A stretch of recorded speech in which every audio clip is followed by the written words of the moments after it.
Cijel dan, došao sam mrtav umoran, imao sam neki problem sa nekom ucenom od strane neke navodno ženske koja se skinula predavno na video pozivu i napravila mi haos, kao da će ona mene da tuži policiji ako ne uplatim ne znam koliko evra, stotina evra i hiljada evra itd. itd.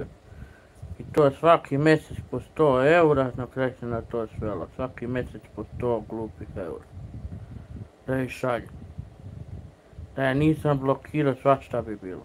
A broj obale slonovače, verovali ili ne, i nikada nemojte da dodate za prijatelje profile za koje nemate blagog pojma ko su i šta su. Tako sam ja budala dodao i eto. Stupio u kontakt sa njom, misli da je neka riba koja će se skida predavno na Whatsappu i tako to. I na kraju mi navukla da se zajedno skinemo i šta je uradila, te slike iskoristila za razne pretnje meni da će da me prijavi i da će da objavi na policijskom sajtu itd. itd. Navodno ženska, ali verujem da je neki debeli haker u pitanju.